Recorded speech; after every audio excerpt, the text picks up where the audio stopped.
Welcome back to the morning show here on Arise News. Thank you for staying with us. The Independent National Electoral Commission, INEC, during the week officially declared Mathew of the All Progressives Congress, APC, as the winner of last Saturday's Edo State governorship election after securing 291,667 votes. The announcement came during a ceremony at INEC headquarters in Abuja. Okwebolo's victory over his closest rival, Asue Ighodalo of the People's Democratic Party, PDP, who garnered 247,274 votes, has sparked tensions, with Ighodalo announcing plans to contest the results at a tribunal, citing alleged electoral irregularities.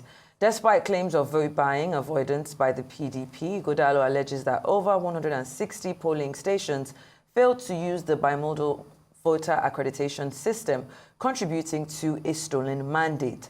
While the United States commended the generally peaceful conduct of the elections, urging all parties to respect legal processes for challenging results, former President Goodluck Jonathan argues that there is a need for ethical conduct in elections, asserting that technology alone cannot address Nigeria's electoral challenges.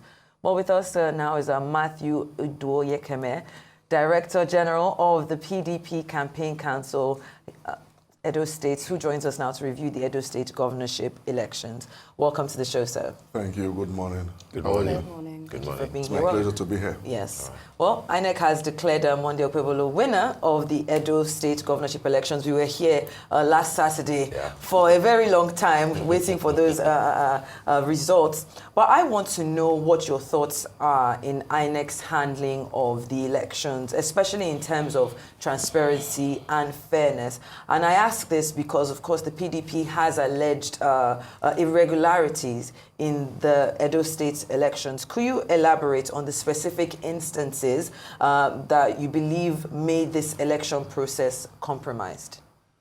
Well, I had actually expected INEC to play by their own rules. The process started very well on the 21st.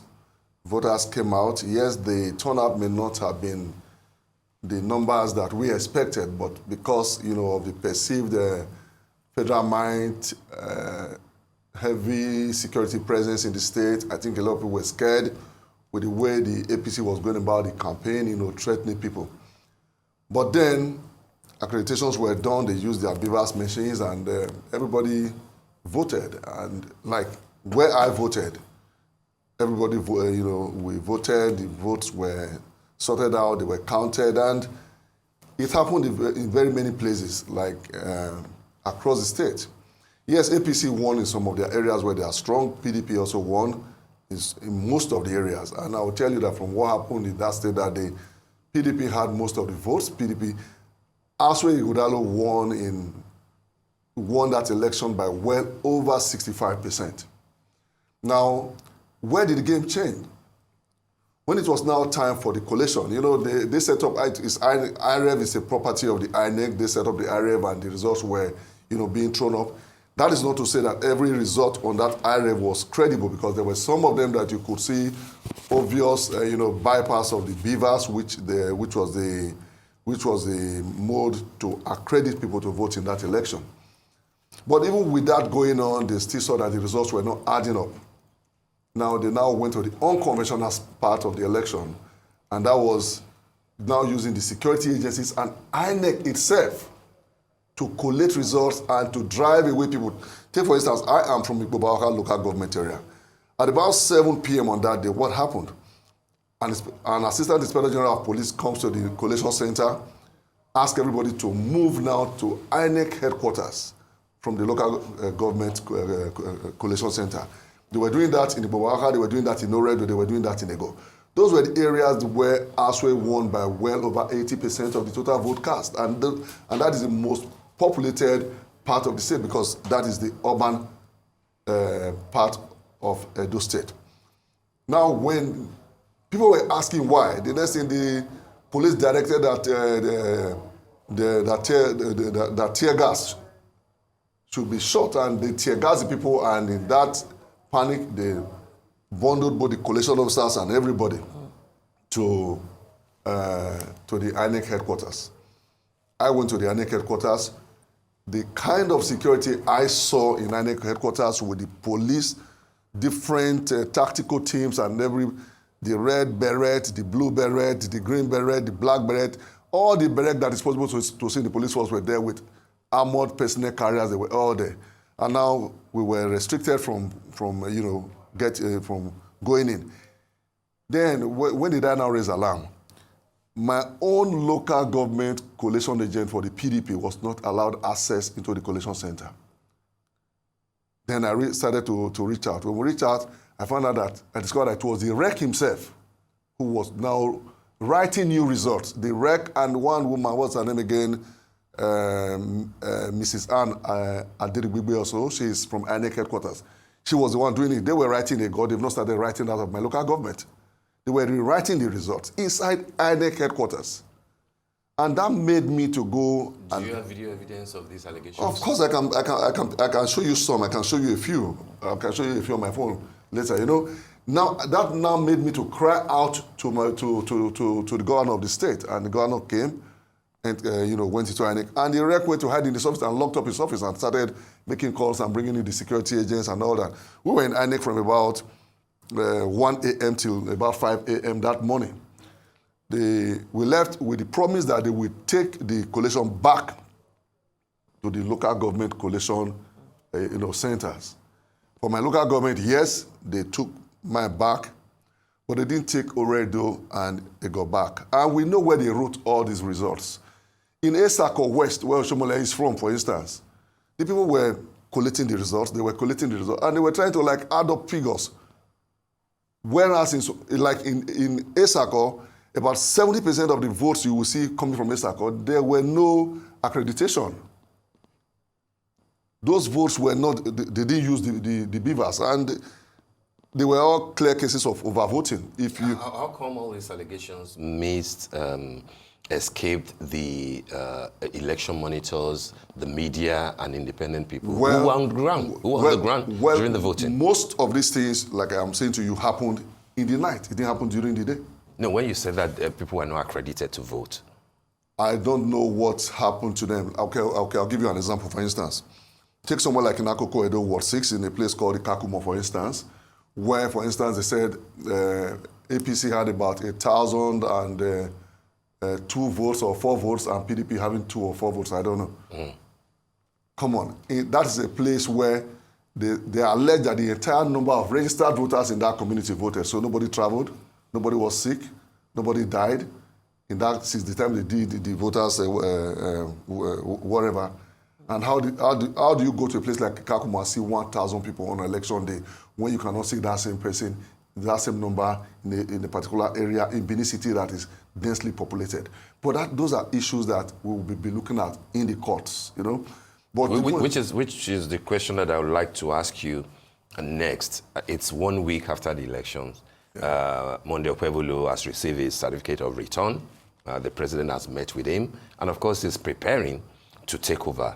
What precise things are you planning, and how are you going to prove your case? And one of the things that I think will be helpful to us is that INEC says that your candidate, Asue Ighodalo, got 247,274 as against Okpebholo APC's 291,667.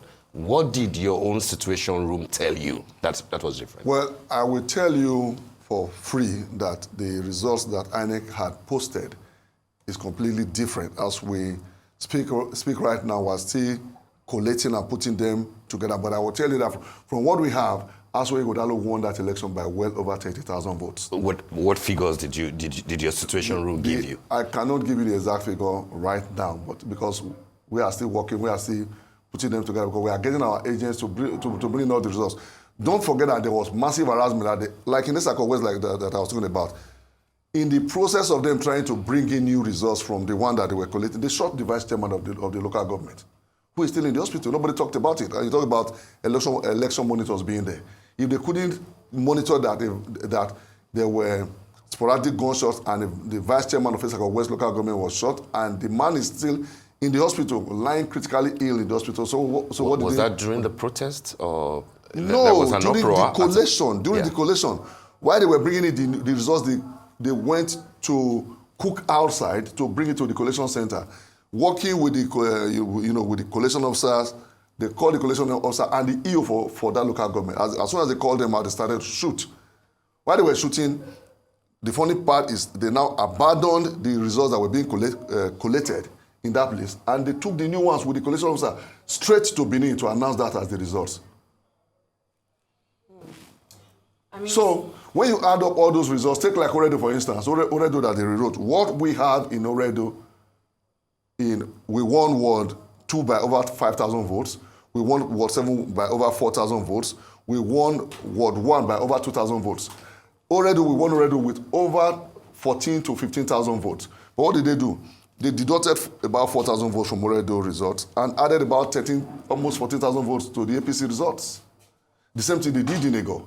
In my local government, for instance, they cancelled the entire Ward 2, where we won with close to 2,000 votes. At what point, after the results had been posted on IREF? Yes, after the results had been posted on IREF. They took them into INEC headquarters. That's what I'm saying now. The rec himself and one woman they call Anne Aderik Bigbe, she's an INEC staff from the headquarters. They did the collations together because there were people that they locked up inside our place who were also feeding us back. Mind you, all Edo people, we are the same people. Some of them are really not happy with what happened. We are not, if we lost an election fair and square, we wouldn't even bother about it. I'm sure Asue Ighodalo would have been the first person to call whoever won, whether it's Olumide Akpata, whether it's Monday Okpewolo, and congratulate the person, because what is important to us is the overall development of Edo State and the well-being of our people. But in a situation where people's will and wishes, they came. People flew from overseas, people flew from America, people flew from England to cast their votes, to mobilize for Asue Ighodalo. Yes, if even with their mobilization, they didn't win. All these people that are celebrating now, you tell them to tell you the results from their units. Most of them, they lost in their units. In my unit, for instance, PDP had 97 votes. I'm in the center of Benin. PDP had 97 votes. Labour Party had 10. APC had 8. The result is there. Everybody had their results. I know where they wrote the results for the APC in Oredo local government, Iduoriyekeme and Ighodalo. My local government, they couldn't succeed because they brought another result for Ward 2, but they couldn't impute it because we had our results and we had an agent that was strong. And if you remember that night, I was in INEC, and it was my protest in INEC that made them return that of my local government back. They promised to do that of Oredo, they didn't do that. They rewrote it. They promised to do that of Ighodalo, they didn't do that. They rewrote it. Come on, how can you even think that it is possible in this world for Akoko Edo to have more voters on election day than Oredo, Ighodalo, and Ighodalo? Of course, the governor of Kogi State was there, and all they did was to write those results. So we are going to court, not because, like I say, it's not about Asue Ighodalo now. What they've done now is worse than what happened in June 12, 1993, when Abiola won over Wemili, and yes, the military was good in that one. They didn't declare the result. What they did was to truncate it. But right now, what these people did is not to stop it. All they did now is to announce a new result. You're comparing Edo election with June 12? Of course, Edo. And what happened in Edo election, if Tofa was declared president-elect in 1993, it would have been worse. But the military just stopped it. But so without declaring a winner. that you also have to be able to prove. Yeah. What proof do you have that INEC were writing results? Because it's one thing for us to mention this, but you've got to be able to prove what you're saying here right now. Well, I will send you give me a WhatsApp number. I will send you some WhatsApp that people recorded, and I have some of them in my phone. I will send them to you on WhatsApp so you can view them.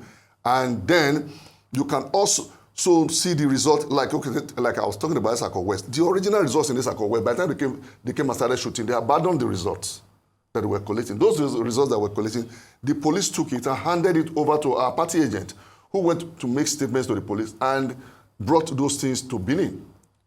They didn't accept it. It's just like in my local government Ward 2, they brought a different result from the result that happened in the field. But when my agent insisted, you know what they did? They now recorded 0 in all the units in Ward 2, whereas we have the results.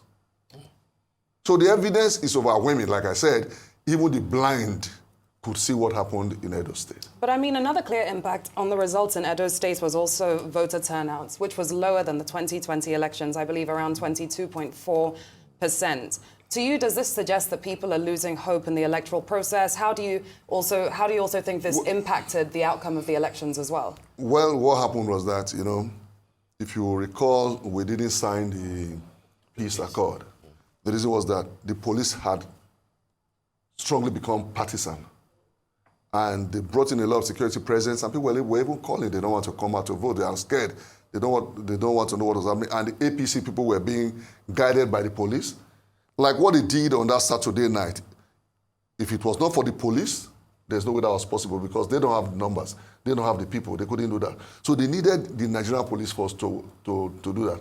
At some point in the night, they had to bring in soldiers. When I was there in INEC, they had to bring in soldiers, about maybe over 100 soldiers. All of them armed. They were even, pointing guns at people, and you are coming close. They tell you we will shoot. And meanwhile, the APC youths or so, I don't want to use the word thugs because some of them are my friends. They are like my brothers. The APC youths were all there, and the soldiers didn't talk to them. But when they see anybody coming that is PDP, they are cracking their gun and shouting, "Go back and go back and go back." So that militarization of the state got a lot of people scared. So many of them didn't come out because they felt that if people didn't come out, they'll be able to go to the field and have a field day. But even with all that, those ones didn't work. Even with the vote buying, many of their leaders were arrested for vote buying. Like I said, I'm going to send you some WhatsApp evidence. Many of the reports from the media on the ground on that day, and we were here, like we said, and we were monitoring and reporting, going live to what was happening.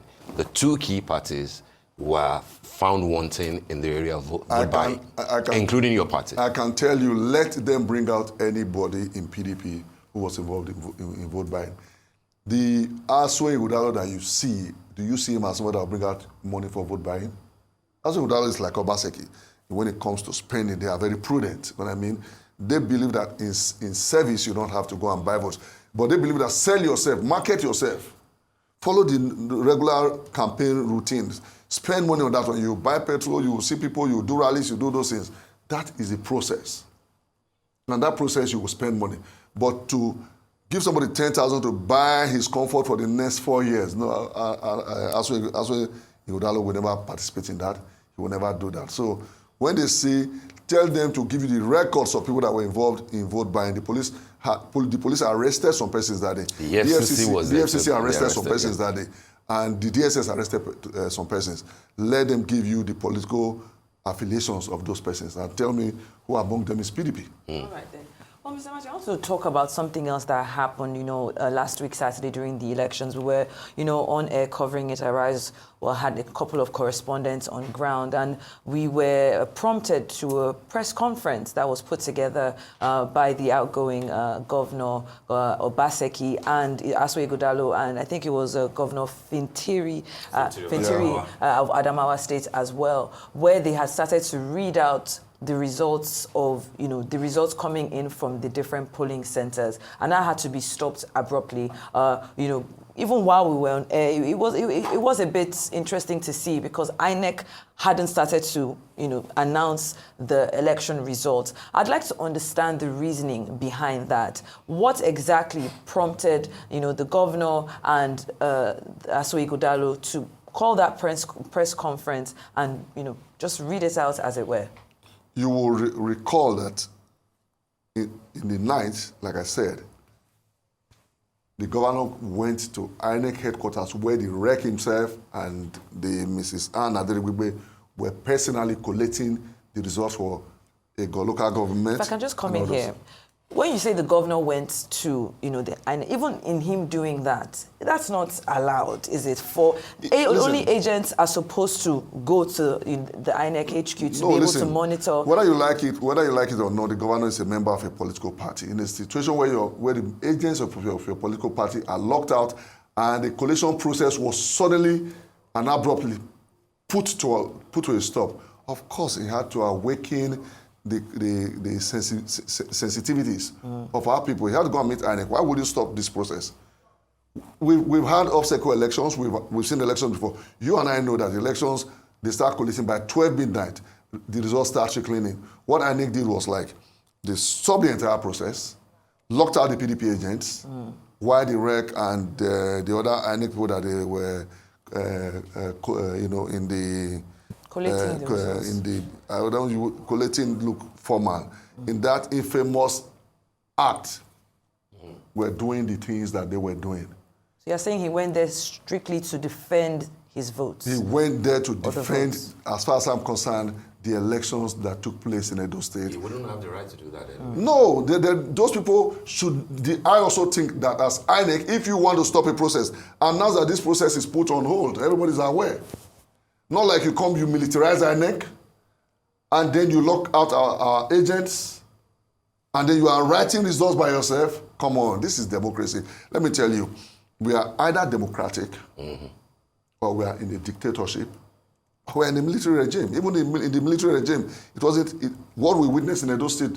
We never saw that kind of situation. We must be very, very frank. And I have tremendous respect for President Bola Ahmed Tinubu because I have always seen him as a Democrat. He was part of the NADECO. And those persons who did these things on that day, yes, as the president of the country, is no longer the president of the APC. He's the president of both PDP, ABGA, Labour, name all the parties. Yeah. And I also believe that most of those things that happened that day, the people that were involved, we know them. The Senate president was part of them. Yesom Wike was part of them. They were all there in Benin.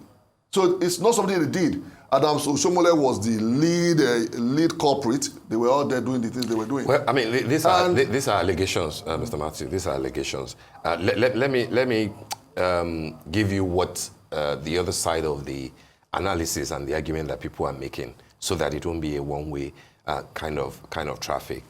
You said here to us that you believe, even though you do not have the full tally that your own situation room came up with, but that you believe that PDP, Asue Ighodalo, must have won by 30,000 votes.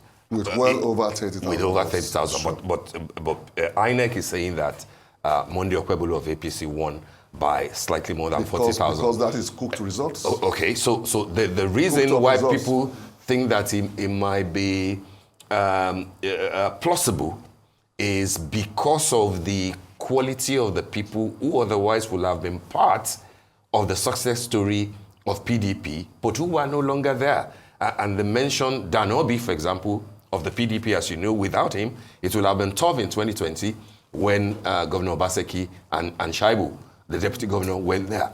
He was no longer part, of your machinery for this election. The deputy governor himself, whom Governor Obaseki had to fight tooth and nail for to ensure that in crossing over to the PDP, he still retained him as his running mate. He was not with you at that time. People will say that we know how strong he is in Edo North. Well, Oshiomhole will have dominated the thing. But because he was no longer there to checkmate Oshiomhole, that's one. And then the votes of the Labour Party, to an extent, more than 20,000, I believe, or 30,000 votes. Don't you think that if you put all those three together, they could have come out of your votes? And you are here telling us that without Danobi, without Shaibu, with Labour Party, decimating a bit of your vote, that you still will have won fairly. Well, I will tell you this for free. Philip Shaibu, yes, is my good friend, is my brother. I didn't see his impact in that election as something that could stop the winning of Asue Ighodalo. Danobi, yes, you also go and check some of these people, go and check their track records. Come on, it's good to also do a review. Now, even when we were all together, how many votes were they bringing on board? How many votes were they bringing on board? I'm not saying that we could win Esako West without a Philip Shaibu. But I'm saying that, yes, in the hour when no political party can boast of taking control of the entire political space in the state. In those areas where you say they are, the votes that came out of there is nothing. Only already local government votes, genuinely casted valid votes cancelled any difference that would come out of Edo North. That's sure. Only Oredo local government. What PDP scored in Oredo local government. Then my own local government, Ighodalo, would cancel any other thing that is left if there was. Meanwhile, we won Edo Central overall. But you don't have a problem with what INEC declared there? Because they didn't do what they did. I told you, INEC took over the collation of Ighodalo, Oredo, and they got in the night. Did you not watch me live that night? Yeah. Good. So, did you see that kind of situation in this thing? But in Esako West, you heard of gun shooting, going there, carrying the EO, the collation officers, and they shot the vice chairman of the council. So those situations didn't happen. Like in all those places you are talking about now, results were declared before 7 p.m. In Esako West, they shot somebody after 3 a.m. in the morning. In my local government, they went to hijack the persons around 7, 8 in the night. Because normally, because of the size of our local government, collations in my local government used to extend to like midnight. Same for Ighodalo and same for Oredo. They came that night and hijacked everybody and took them to INEC headquarters. For no reason. Police firing tear gas, and then they mounted heavy security in front of INEC and then excluded PDP agents from the collation. Mr. Mathew Iduoriyekeme, thank you so much for joining us on the morning show this morning. It's my pleasure. Thank you.